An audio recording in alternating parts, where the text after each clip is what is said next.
professionnels, que ce soit avec des chanteurs, avec des acteurs, avec des danseurs. Je les ai pas mal bousculés pendant 10 jours pour qu'ils essayent de trouver la flamme, qu'ils soient un peu dans ce plaisir de partager avec le spectateur.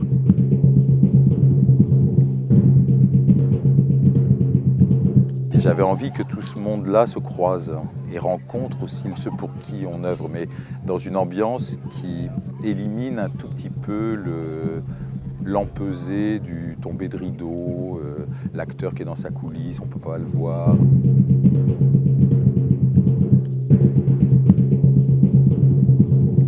On est nourri par ça, la mer, le vent, le soleil, les oiseaux.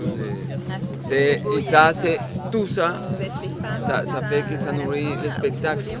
Avoir envie que ça se passe comme ça dans la vie.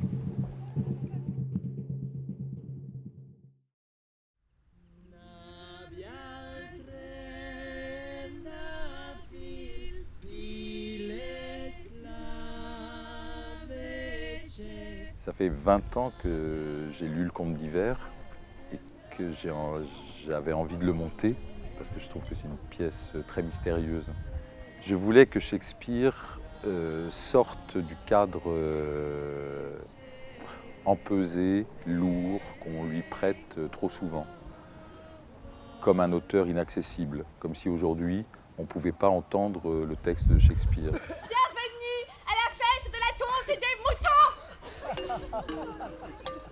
Belle bergère, où s'assortissez bien à notre âge ces fleurs de l'hiver. Oh my God.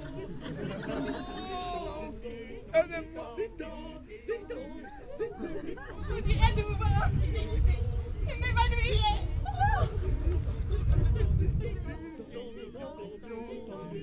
L'idée, c'était vraiment au travers de certaines thématiques de travail d'acteur, travailler tout le temps en référence avec des pièces de Shakespeare.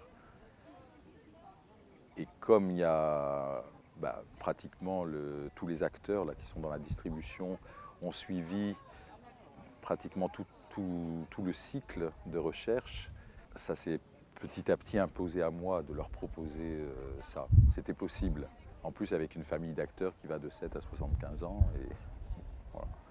Ce camp nomade qui nous fait partager cette histoire, c'est né aussi de ça, quoi. Rien ne te sauvera. Les dieux ne regarderont jamais le chemin où tu te perds. Allez, continue. Tu ne parleras jamais trop. Qui viendra avec moi? Je prie votre Altesse de me laisser mes femmes, car vous le voyez, mon état l'exige. Ne pleurez pas, douces aliénées. Il n'y a aucune raison. Dans mon travail, il y a tout le temps de la danse, de la musique, de la peinture. Donc voilà, j'ai construit la mise en scène avec aussi des tableaux. Le lieu le permet. Bon, voilà. Et comment est-ce qu'on peint en direct finalement? Comment va mon fils? Il est mort.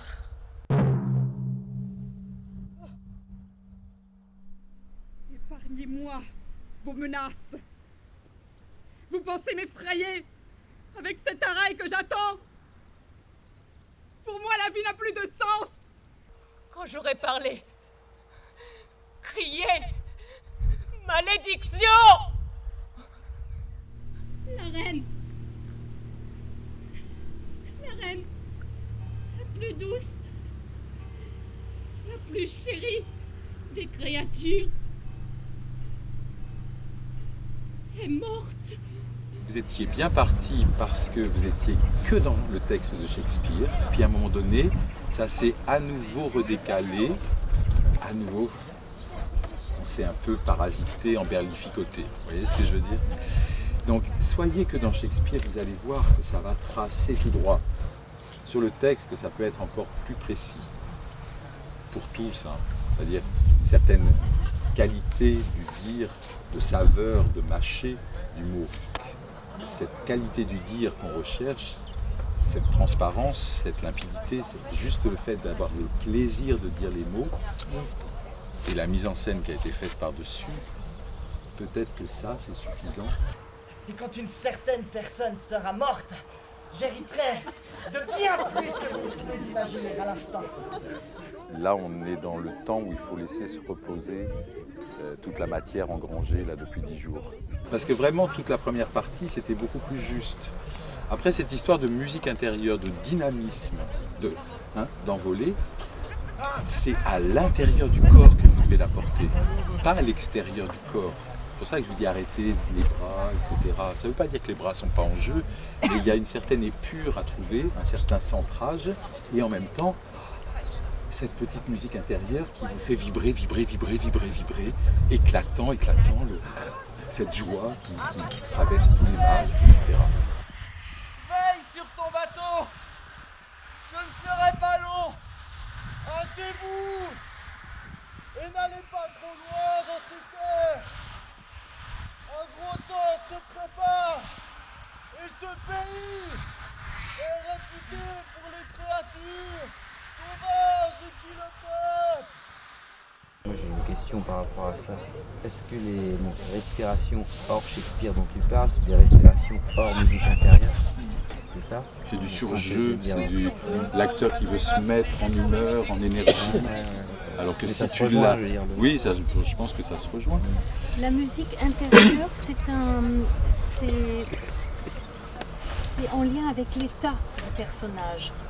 Alors il rentre soit furieux, soit très joyeux, fougueux, tous les états, amoureux, tristes, en colère, les états, c'est ça pour moi un état. Et comment vous, en tant que chanteur, musicien, instrumentiste, acteur, puisque pour moi c'est un, on vit dans un tout qui est un pour moi, et comment œuvrer ensemble pour ce un. Même s'il y a des choses qui m'ont un petit peu dérangé dans la représentation d'hier soir, je ne leur fais pas ces retours-là, parce qu'ils ont besoin d'y aller avec le courage, avec l'élan, avec le bonheur pour donner le meilleur d'eux-mêmes.